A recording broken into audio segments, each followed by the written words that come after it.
하나님의 말씀은 창세기 22장 1절에서 19절입니다.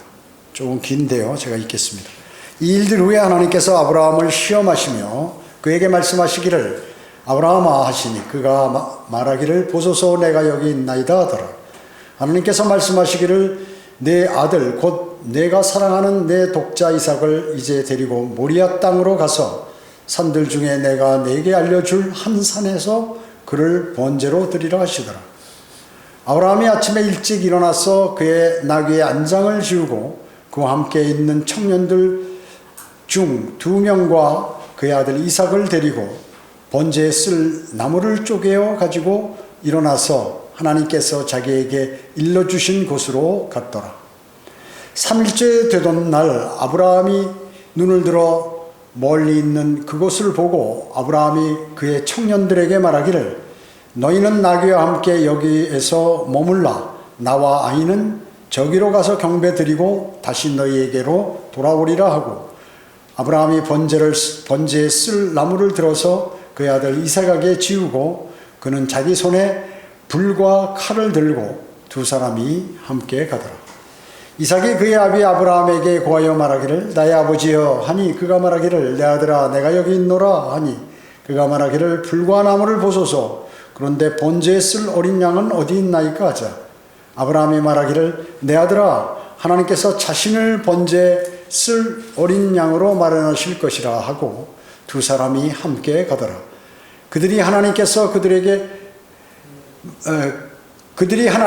그에게 말씀하신 그곳에 와서 아브라함은 그곳에서 제단을 쌓고 나무를 가지런히 놓고 그의 아들 이삭을 묶어서 제단의 나무 위에 올려놓고 아브라함이 그의 손을 내밀어 칼을 잡고 그의 아들을 죽이려 하는데 주의 천사가 하늘에서 그를 불러 말하기를 아브라함아 아브라함아 하니 그가 말하기를 내가 여기 있나이다 하더라. 그가 말하기를 네 손을 아이에게 대지 말고 아무 일도 그에게 하지 말라. 내가 내 아들 내 독자라도 내게 아끼지 아니하였으니 나는 이제 내가 하나님을 두려워하는 줄을 아노라 하더라. 아브라함이 눈을 들어 살펴보았더니 보라 뿌리 수풀에 걸린 숫양 한 마리가 그 뒤에 있는지라. 아브라함이 가서 순양을 잡아와서 그의 아들 대신에 번제로 드렸더라. 아브라함이 그곳의 이름을 여호와 이레라 불렀더니 오늘까지도 말하여지기를 주의 산에서 그것이 보여지리라 하더라. 주의 천사가 하늘로부터 두 번째로 아브라함을 불러 말하기를 주가 말하노라 내가 스스로 맹세하노라 이는 내가 이같이 행하여 내 아들 곧 내 독자를 아끼지 아니하였음이니 복으로 내가 네게 복을 주고 번성으로 내가 너의 씨를 하늘의 별들처럼 또 바닷가의 모래처럼 번성케 하리라. 내 씨가 그의 원수들의 문을 차지하리라. 내 씨 안에서 땅의 모든 민족들이 복을 받으리니 이는 내가 나의 음성에 복종하였음이라 하더라. 그리하여 아브라함이 그의 청년들에게로 돌아와서 그들이 일어나 함께 브엘세바로 떠났으니 아브라함이 브엘세바에 거하였더라. 이렇게 말씀하고 있습니다. 오늘 말씀 제목은 하나님께서 십자가의 어린 양이심을 계시하셨다는 거죠. 네. 하나님께서 십자가의 어린 양이심을 계시함 이런 제목으로 말씀을 드리겠습니다. 이사야 14장에서 루시퍼가 반역을 했죠. 네. 반역해서 사탄이 되었고 셋째 하늘에서 쫓겨났습니다. 베드로 후서 3장 5절 6절에 따르면 세상은 노아의 홍수 발생 훨씬 이전에 한번 이 루시퍼의 반역으로 인해서 파괴가 되었던 것입니다. 그래서 우주는 그 당시 물로 심판을 받았죠. 아담과 이브를 하나님께서 만드셨는데 그 아담과 이브가 타락하자 죄가 세상에 들어오게 되었습니다. 그뿐만 아니라 창세기 6장에는 타락한 천사들이 이 땅에 내려와서 즉 하나님의 아들들이라고 나왔죠. 사람들의 딸들을 아내로 삼아서 이제 거인을 낳게 됐습니다. 그런 이후 세상에는 사람들의 모든 생각과 상상이 악해졌다고 성경은 말씀하고 있습니다. 그래서 주님께서 땅 위에 사람 지으셨음을 후회하셨죠. 그리고 주님의 마음이 비통했다고 이렇게 성경은 기록하고 있습니다. 그로 인하여 노아의 홍수가 있었는데 노아 가족 8명이 구원을 받고 방주에 실린 육체를 가진 생물들을 제외하고는 모두가 이렇게 멸망을 당했던 것입니다. 노아 가족 8명으로 인하여 그 후 인구가 늘었고 후에도 지속적으로 죄가 이 세상에 만연하게 되었어요. 그래서 하나님께서 아브라함을 부르시어 하나님의 백성을 만드시어 가지고 그의 후손 가운데 하나님께서 육신의 모습으로 이 땅에 오셔서 죄의 문제를 완벽하게 해결하시기 위하여 제물이 되실 것을 그리스도의 예표인 이삭을 통해서 오늘 본문에 이렇게 보여주셨던 것입니다. 자, 그러면 첫 번째 아브라함이 받은 시험입니다. 아브라함이 받은 시험.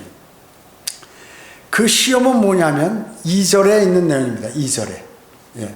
하나님께서 말씀하시기를 내 아들 곧 내가 사랑하는 내 독자 이삭을 이제 데리고 모리아 땅으로 가서 산들 중에 내가 네게 알려줄 한 산에서 그를 번제로 드리라 하시더라. 자, 아브라함이 이삭을 100세에 낳는데 그 이삭을 하나님께 번제로 드리라. 이삭을 죽여가지고 제물로 드리라. 그 말씀이죠. 그래서 여기 지금 내가 사랑하는 내 독자, 이 사랑이란 단어가 성경에 여기 처음 등장하게 됩니다. 그래서 그를 죽여서 이제 제물로 드려라 하는데 아브라함은 큰 시험을 도래하게 된 것입니다. 지금 시험을 받는 거죠. 시험을 받는 것입니다. 그것은 인간의 사랑도 아니요, 연인 간의 사랑도 아니요, 부모와 자녀 간의 사랑도 아니요. 그 사랑이란 단어, 이것은 진정으로 자기 자식을 사랑하는 단어로 사용했지만 주님을 사랑하는, 주님께서 사랑하셔서 자기의 생명을 주는 그러한 사랑인 것입니다. 그래서 사람은 어떻습니까? 자신이 사랑하고 있는 것, 아주 좋아하고 사랑하는 것에 관해서 주로 시험을 받게 되는 것이죠.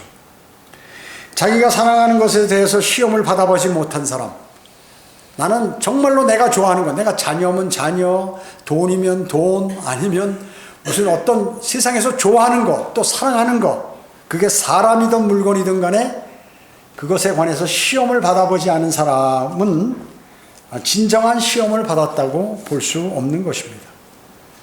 시험이 닥쳐오면 그 사람이 무엇을 사랑했는지 그것이 드러나게 된다는 것이죠. 정말로 그가 무엇을 사랑하는지가 이제 적나라하게 드러난다고 하는 것입니다. 왜 그런가? 여러분이 무엇을 혹은 누군가를 사랑하면 그 사랑하는 것을 붙들려고 하는 것이거든요. 그리고 웅크리고 그리고 그것을 위해서 고통을 당하고 사랑하는 것을 위해서 또 심지어 사랑하는 것을 위해서 자신을 드리고 필요하다면 그것을 위해 죽기도 하기 때문에 그렇습니다. 그래서 수많은 그리스도인이 하나님을 사랑함으로 이 순교를 당했던 것을 이제 중세시대에 볼 수 있는 것입니다. 여러분이 만약에 주님을 사랑하면 어떻습니까? 여러분이 주님을 사랑하면 주님의 말씀을 지키게 된다는 거죠. 요한복음 14장 23절에 보면 나를 사랑하는 사람은 내 말을 지키리니 그러면 나의 아버지께서 그를 사랑하실 것이며. 자, 주님을 사랑하는 사람은 주님의 말씀을 지킨다 그 얘기죠. 주님의 말씀을 많이 공부해서 아는 것이 아니라 그 말씀을 지킨다는 것입니다. 지킨다는 것이요. 주님의 말씀들을 굳게 붙잡고 신뢰하며 의지하며 끝까지 그분의 말씀들을 손에서 놓지 않고 그리고 그 말씀에 매달린다 하는 것입니다. 즉 행동하게 된다는 것이죠. 그 말씀들을 뺏으려고 하는 그 어떤 세력에게도 저항한다는 것을 의미하는 것이에요. 그렇기 때문에 우리는 지금 바른 하나님의 말씀인 한글 킹제임 성경의 수호자이기도 하는 것입니다. 수호자이기도. 왜냐? 하나님의 바른 말씀을 공격하는 많은 그러한 무리들이 있기 때문에 그런 것입니다. 있기 때문에 그런 것이에요. 욥은 어떻습니까? 욥. 여러분 욥기 잘 아시죠? 욥. 요번 세상에 있어서 누구나 사랑하는 모든 총체적인 그러한 시험을 받았던 사람이죠. 자기 아내도 자기를 버리고 도망가 버렸죠. 아내로 인해 시험 받았죠. 자식들은 어떻게 해요? 10명이 다 죽어버렸어요. 그 다음에 집은 어때요? 집은 다 날아가 버렸죠. 태풍에. 그리고 땅은 어때요? 땅도 다 뺏기고, 재산도 다 뺏기고, 가축도 다 죽어버리고, 빼앗기고, 심지어 마지막에 건강까지 잃어버리게 됐다는 것이죠. 모든 것을 다 잃어버렸어요. 그는. 자기 자신에게는 온전히 머리 끝부터 발끝까지 병들어 버렸습니다. 이러한 상황에 있을 때 주님을 첫째로 사랑한다는 것은 매우 어렵죠. 매우 어렵습니다. 여러분이 주님보다 가족을 더 사랑한다든지, 또 철학과 과학, 내 배움을 더 사랑한다든지, 돈을 더 사랑한다든지, 나의 취미를 더 사랑한다. 또 내가 갖고 있는 사상, 종교, 만약에 직업, 스포츠, 쾌락을 추구하는 그러한 모든 일들을 더 여러분이 사랑하게 된다면 여러분은 지금 우상 숭배자가 되는 것입니다. 우상 숭배자가 되는 것입니다. 성경은 주님을 첫째로 사랑하는 것 외에 모든 것을 우상 숭배라고 이렇게 명명하고 있는 것입니다. 두 번째, 사랑을 지키려면 치열한 영적 전쟁을 치러야 합니다. 하나님과 마귀는 너무나 가까이 역사하기 때문에 하나님도 내 옆에서 가까이 역사하시고 마귀도 나에게 가까이 역사하기 때문에 영적인 사람들도 누구나 그것을 잘 분별하기가 매우 어렵다는 것이에요. 어려운 것입니다. 여러분이 잘 아시는 열왕기 상 22장에 보면 시리아하고 지금 이스라엘하고 전쟁을 하게 됩니다. 그래서 남왕국 유다의 여호사밧 왕과 북왕국 이스라엘의 아왕이 연합해서 연합한 그 두 사람의 말과 행동 속에서 그런 예를 우리는 볼 수가 있는 것입니다. 이스라엘 왕 아합이 400명 선지자를 다 모아놓고 내가 라못 길르앗으로 시리아와 싸우러 가랴 마랴 갈 것인가 말 것인가를 그 선지자들에게 물어봤어요. 그러니까 이 선지자들은 뭐라고 했냐면 주께서 그것을 왕의 손에, 시리아를 왕의 손에 넘겨줬으니까 줄 것이기 때문에 싸워서 반드시 성공할 것이라고 400명 모두가 선지자들이 이렇게 얘기한 것입니다. 그런데 한 명의 더 이상 선지자가 없냐고 여호사밧 왕이 물어보니까 한 명 있는데 그 녀석은 꼭 반대만 하는 말만 한다고 말이죠. 그래도 한번 데려와 보시라고. 꼭 너무 그러면 안 된다고 말이죠. 그래서 데려와서 물어보니까 한번 얘기해봐라 그러니까 미카야 선지자 이름이요.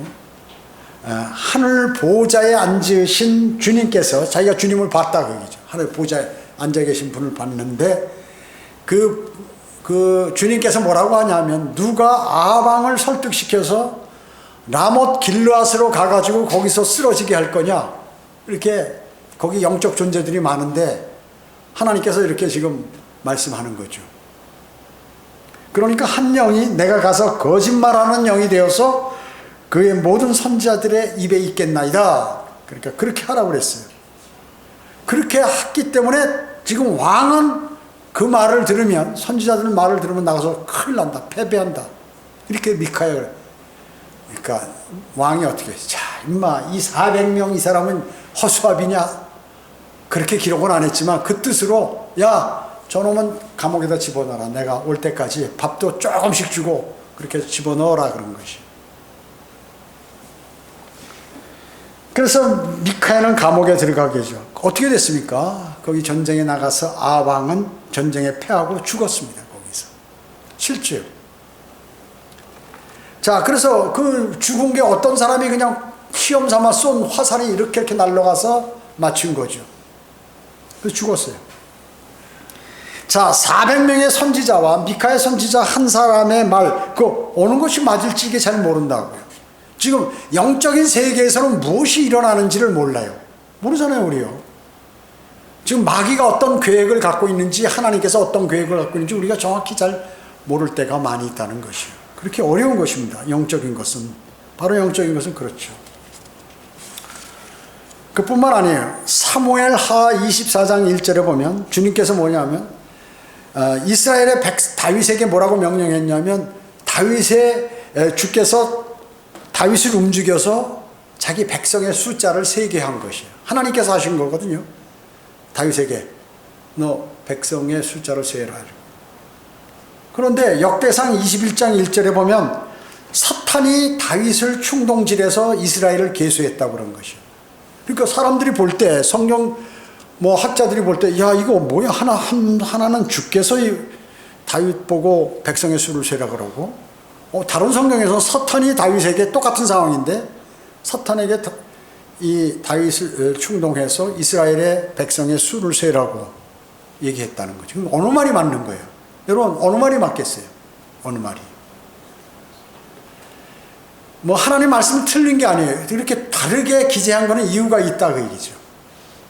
하나님께서는 마귀를 도구로 사용하신다는 거죠. 하나님께서 하신 거예요.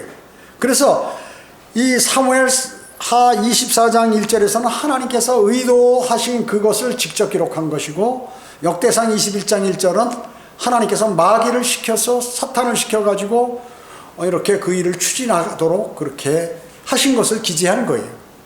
그러니까 참 영적인 문제는 참 애매한 것들이 많이 있다는 것입니다. 판단하기 어려운 것도 많이 있고 아브라함은 하나님을 향한 자신의 사랑이 진실한 것인가를 지금 시험을 받고 있는 것이죠. 어떤 게 진실한 사랑인가? 아브라함에게 사탄은 이제 일을 시작했겠죠. 사탄 가만히 있었겠어요? 아브라함에게? 하나님께서는 열심히 아브라함에게 하고 사탄은 저기서 놀고 있었겠냐? 아니요. 사탄도 아브라함에게 들어갔겠죠. 여기 기재는 안 돼 있어요. 그렇지만 지금 3일간 걸어갔다는 거예요. 그러면 적어도 이틀 밤을 자기 아들 이삭과 함께 잠을 잤다는 것이에요. 지금 모리아에 지정된 한 산으로 가는데 그 여정이 상당히 멀기 때문에 이틀 밤을 자고 3일째 거기 도착했다 그 얘기죠. 그 이틀 사이에 아들하고 가면서 말이 없었을까요? 또는 마음속에 일어나는 생각들이 없었을까요? 사람인데 생각이 어마어마하게 많이 났겠죠. 많이 났겠죠. 사탄의 유혹은 없었을까요? 왜 없었겠어요? 있지 당연히. 당연히 있죠. 백세 얻은 아들인데 이거 그냥 백세 나가지고 사라하고 아브라함하고 좋아가지고 말이죠. 아이고 재롱 떠는 거 봐라 요거 막 100세 90세에 났으니까 그 생각이 막 머리를 스쳤겠죠. 그 아이를 안 낳은 사람들은 그런 거 이해 못 하겠죠. 아이를 낳은 사람들은 그런 거 다 안다 그 얘기죠. 그게 이삭을 번제로 드리라고 그랬다. 야 하나님께서 100세 줘서 후손 가운데 후손이 아주 영원히 이렇게 해서 아주 무궁토록 번창하게 한다고 그랬는데 야 이게 지금 혹시 이삭을 잡아서 드리라는 게 이게 사탄이 혹시 나한테 얘기한 거 아니야? 이런 생각 안 했을까요? 대단한 믿음이 하나님께서. 그리고 또 이렇게 이랬겠죠. 원래 사람을 제물로 드리는 건 누가 하는 거예요? 하나님은 그런 적 없어요. 제물로 드리라는 게. 누가 이교도들이 몰렉에게 뭐에게 사람 자기 자식들을 잡아가지고 이렇게 제사로 하는 거 인식. 야 이거 이교도들이 하는 거 아니야? 온갖 갈등 많았겠죠. 또 이삭과의 대화 속에서 그는 지금 믿음의 선한 싸움을 싸우고 있는 것이에요. 믿음의 선한 싸움을 싸우고 있는 것입니다. 여러분 성경에는 믿음의 선한 싸움을 싸우는 사람들이 많이 있지만 그 중에서도 잘 싸운 사람들 있죠. 욥, 노아, 아브라함, 모세, 다윗, 다니엘, 사도 바울 이런 사람들이 치열하게 믿음의 선한 싸움을 싸웠다. 모세도 얼마나 싸웠어요. 백성들은 요만큼만 있으면 원망하죠. 오죽했으면 자기가 자살하려고 그랬어요. 죽으려고 그랬겠습니까? 너무나 힘드니까. 그들은 또 선지자들, 사도들 극심한 영적 싸움을 싸운 사람들이었어요. 그는 종국에는 다 이겼죠. 이 사람들은. 물론 당한 적도 있지만 이겼다 그 얘기죠. 하나님의 사람들과 그리스도인들이 주님을 믿는 그 믿음으로 산다는 것은 때로는 너무나 힘들 때도 있다는 것입니다. 왜? 사탄은 그에게 속삭이기 때문에 그렇습니다. 포기하라, 모른 척해라, 피해버려라. 너는 이번만큼은 꼭 이룰 수 있다, 이룰 수 없다, 할 수 없다, 이제는 참지 못한다, 집으로 돌아가. 하나님께서 그 말씀을 하셔서 그런 말씀하셔? 그건 위법이야? 혹시 다른 존재가 나한테 지금 얘기하고 있는 거야? 뭐 이런 여러 가지 일들이 벌어지게 된다는 것이죠. 그때 아브라함은 어땠을까요? 기도할 수밖에 없었죠. 판단하기가 어려운 거예요. 그리고 마음의 갈등도 많이 일어나는 것이에요. 그러나 순수하게 하나님 말씀을 받아들이면서 간 것이죠. 아브라함의 영적 후손인 여러분도 아브라함의 믿음을 전수받아 오늘 죽어도 부활한다는 굳건한 그런 믿음이 있어요. 아브라함은 말이죠. 욥이 부활했듯이 아브라함이 뭐라고 그랬어요, 여기요? 나와 아이는, 이삭을 얘기해. 나와 아이는 다시 너희에게 돌아오래. 종들을 보고 밑에서 기다리라고 하면서 지금 산 위로 올라가면서 거기까지 다 와가지고 이제 또 한 산이 있잖아요. 가면서 나와 아이는 너희에게로 돌아온다고 이렇게 얘기한 거예요. 그 말은 뭐냐면 지금 바치라고 해서 가는데 내가 죽여서 하나님께 제물로 드리면 하나님께서는 다시 살리실 것이다. 그렇기 때문에 그 종들에게 나와 아이는 다시 너에게로 돌아온다고 얘기한 것이에요. 욥이 부활 신앙을 가졌듯이 아브라함도 이삭을 죽여 제물로 드려도 하나님께서는 그를 부활시켜 수 있다는 그러한 믿음을 가진 것이에요. 그래서 나와 이 아이는 다시 너에게 돌아오리라 이렇게 얘기했던 것입니다. 이것이 바로 아브라함의 영적 수준이었어요. 우리는 아브라함의 후손이죠. 그런 믿음을 전수받아 오늘 죽어도 우리는 부활할 것이라는 굳건한 믿음이 있는 것입니다. 그렇기 때문에 주님께서 하신 들림받음도 믿는 것이에요.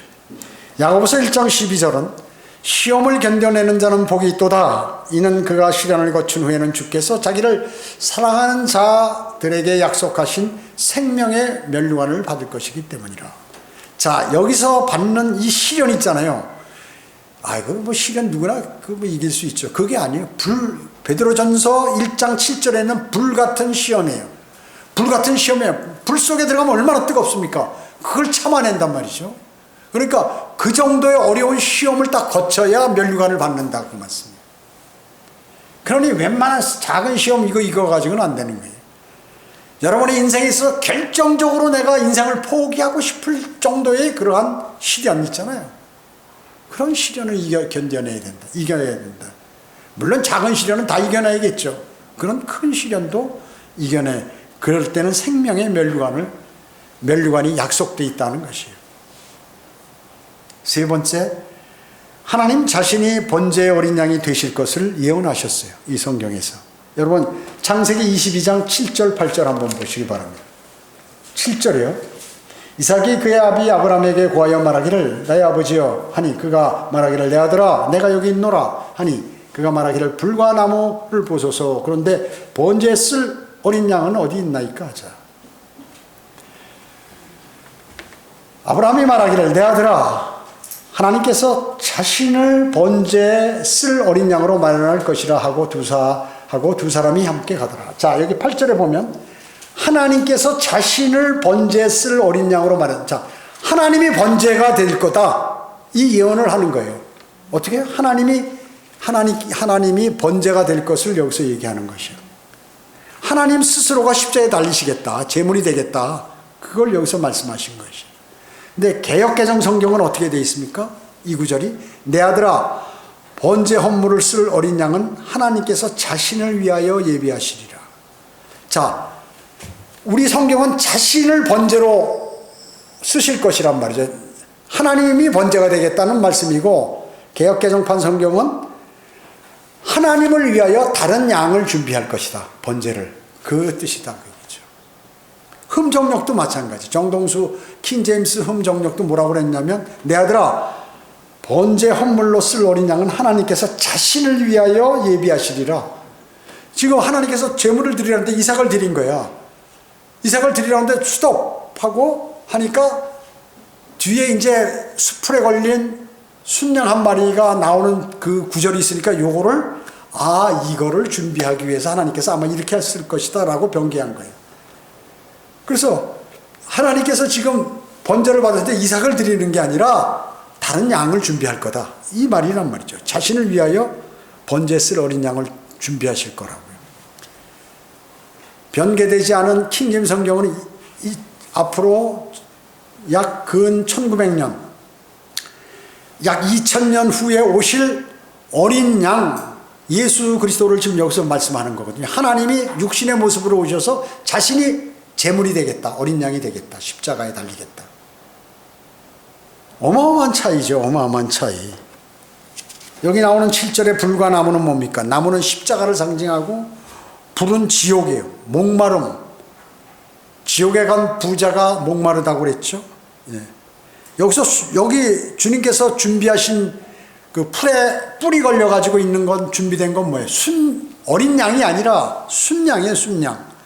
순양이란 말이에요. 순양은 제물이 아니에요. 어린 양이 제물이지. 어린 양은 언제 옵니까? 2000년 뒤에 예수 그리스도가 바로 어린 양이라고 얘기하죠. 2000년 뒤에 예수 그리스도. 하나님 자신이 육신으로 나타나셨음을 디모데전서 3장 16절에 말씀하신 것 같이 그 말씀이라고 얘기해요. 주 예수 그리스도께서 십자가에서 피 흘려 죽으시고 장사되었다가 부활하실 것을 이미 다 여기서 준비해 놓으신 것이에요. 그래서 모든 인류에게 영생과 하나님의 아들들이 되는 권세를 주시려고 한 것을 창세기부터 이미 준비하셨다는 얘기죠. 창세기 사도행전 20장 28절은 하나님께서는 자신의 피로 사신 하나님의 교회를 돌보게 하셨느니라. 예수 그리스도께서 흘리신 그 피가 뭐예요? 사도행전 20장 28절에 자신의 피라고 그랬어요. 하나님께서 내 피다, 그것은 내가 그래서 교회를 돌봤다, 교회를 만들게 했다, 그 얘기죠. 그 예언이 바로 성취된 것입니다. 성취된 것이에요. 여러분, 모리아 땅은, 모리아라는 것은 하나님은 나의 지도자라는 뜻입니다. 모리아. 그 모리아 땅에 지금 그쪽으로 가잖아요. 모리아 땅에 가서 있는 한 산인데, 그 모리아 땅에 뭐냐면 그것은 역대하 3장 1절에 보면 그것이 바로 성전터에 다윗이 그 다윗의 타작마장이었던 그 성전터 자리라 그 얘기죠. 그리고 그 후로부터 2000년 후에 골고다 십자가의 그 자리라 그 얘기입니다. 지금 이삭이 번제로 드려지려다 말한 그 제단 있잖아요. 그 자리가 바로 골고다 십자가 자리라. 대단하죠, 하나님께서. 성경의 모든 예언들은 창세기에서 하신 게 뭐 사복음서에서 이루어지고, 또 디모데전서 3장 16절에서 말씀하고, 사도행전 20장 28절에서 말씀하고, 다 이렇게 증명을 하는 것입니다. 정확하게. 이삭은 어때요? 예수님께서 십자가를 지고 걸어가시기 1896년 전에 바로 그 길을 자기가 지금 자기를 태울 그 장작을 짊어지고 나무를 짊어지고 걸어간 길하고 동일하다 그 얘기죠.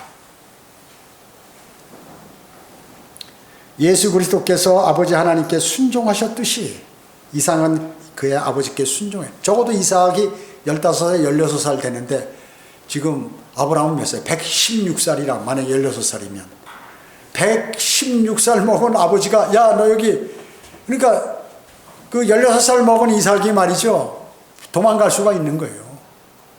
야, 너 이 제단에 올라가라. 하나님께서 너를 바치란다. 그럼 묶어. 너 이제 내가 칼로 너를 잡을 거야. 그대로 순종했다. 이 순종한 이삭이 나중에 살아서 그해 100배의 열매를 받아요. 하나님께 복을 받은 거죠.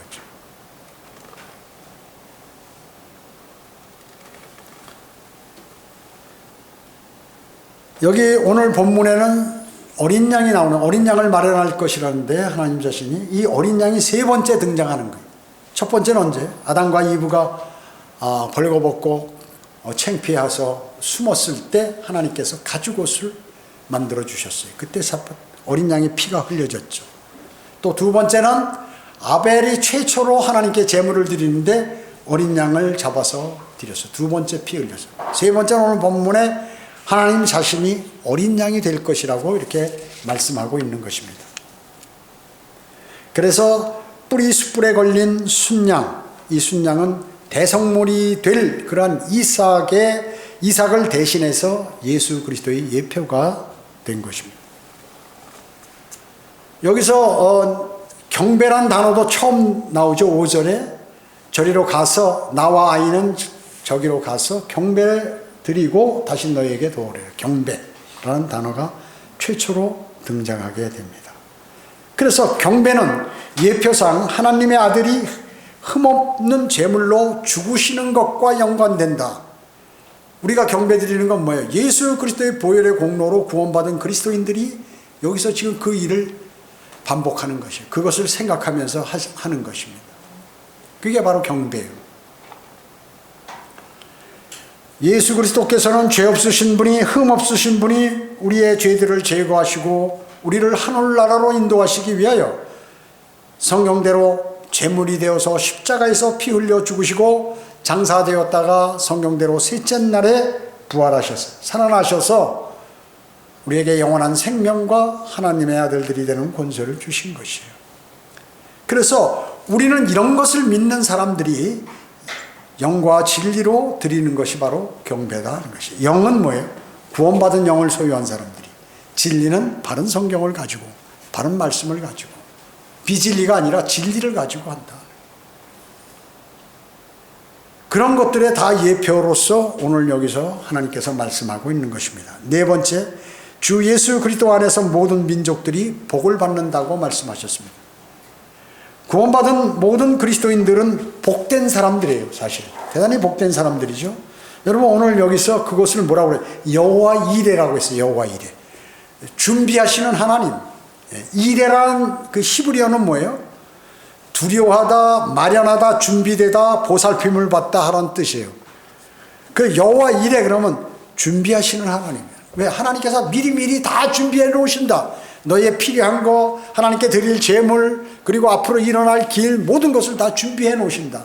자기 자녀들을 위해서.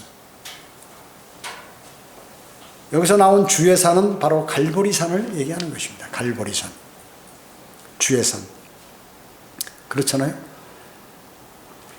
자, 그 다음에 출애굽기 15장 17절에서 모세는 성전이 세워지기 전에 주의 산에 관해서 이미 알았다. 그 모세가 영적으로 아는 거예요. 하나님께서 그렇게 계시를 주니까 아는 것이죠. 그래서 거기에 주의 산이란 단어가 거기에 나와요. 여러분 창세기 22장 17절 보세요. 17절. 복으로 내가 내게 복을 주고 번성으로 내가 너의 씨를 하늘의 별들처럼 또 바닷가의 모래처럼 번성케 하리니 내 씨가 그의 원수들의 문을 차지하리라. 이렇게 말씀하셨습니다. 여기 보면 하늘의 별들이죠. 하늘의 별들. 이게 뭐예요? 그리스도인을 얘기하는 것이에요. 창세기 15장 5절에 있듯이 그리스도인을 얘기합니다. 그리스도인. 그 아브라함을 인하여 그 후손에 예수 그리스도가 오셔가지고 그리스도인이 하늘의 별들과 같이 많아집니다. 지금 우리는 현재는 적지만 과거부터 십자가 사건 이후부터 그리스도인이 대단히 많다 그 얘기죠.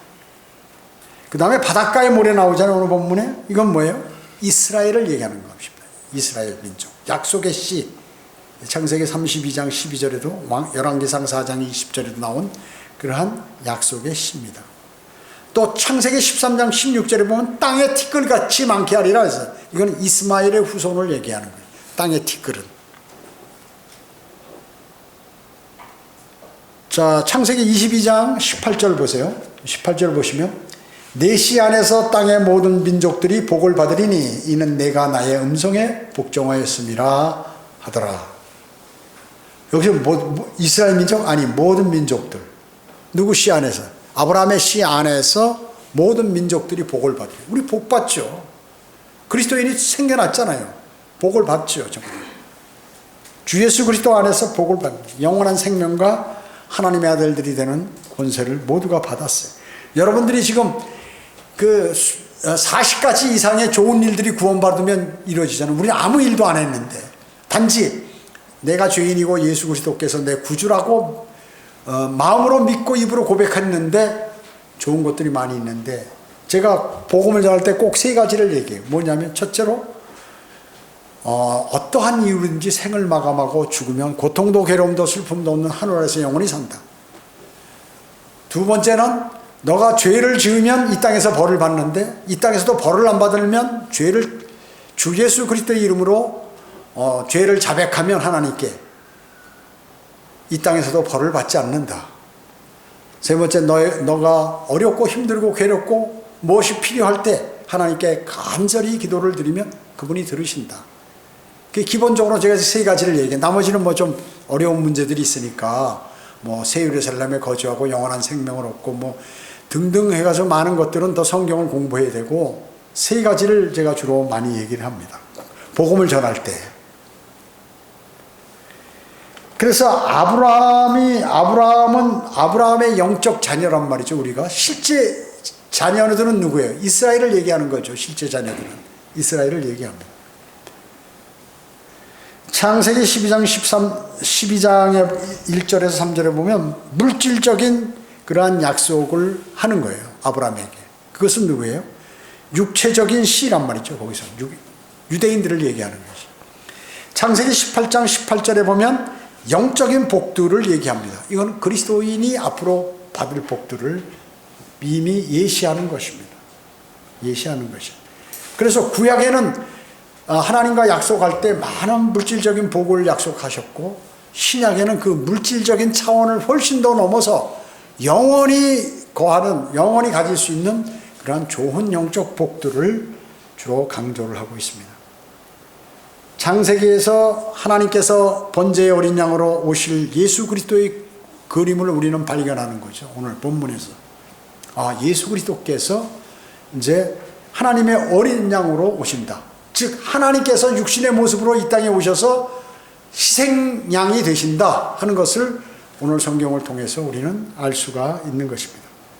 그러나 그가 우리의 죄들을 전부 가져가시고 그분의 의를 우리에게 전가시켜 주셨기 때문에 그를 믿는 모든 사람은 영원한 생명을, 구원을 받고 영원한 생명을 얻게 된다는 것을 이미 창세기부터 이렇게 혹은 그 전부터 다 계획하셨지만 창세기에 더 확실하게 오늘 본문에서 기록해 놓고 계시는 것입니다. 기도하겠습니다. 전전능하시고 자비로우신 아버지 하나님 감사드립니다. 저희는 주님의 위대하신 말씀을 마음속에 늘 담습니다. 그리고 반복해서 이 말씀을 듣고 마음에 새깁니다. 왜냐하면 저희는 절대로 이것을 잊어버려서는 안 되기 때문에 그렇습니다.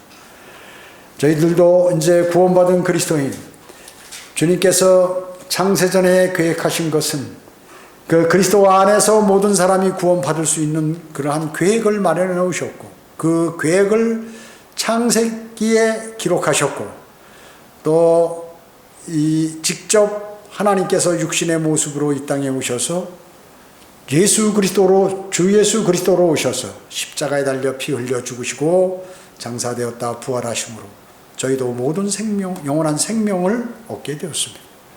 하나님의 그 위대하신 계획과 그러한 길들로 인하여 저희는 매일매일 주님께 감사를 드리지 아니할 수 없습니다. 이제 저희는 오늘 경배를 마치고 다 돌아갑니다. 한 주간의 삶도 늘 주님을 기억하며 주님과 풍성한 교제를 나누고 주님의 보호하심을 받고 주님의 지원을 받아 악한 세력들과 싸워서 지지 않도록 주님 인도해 주시기를 간절히 기도를 드립니다. 돌아가는 발걸음 지켜주십시오. 주 예수 그리스도의 이름으로 기도드립니다. 아멘.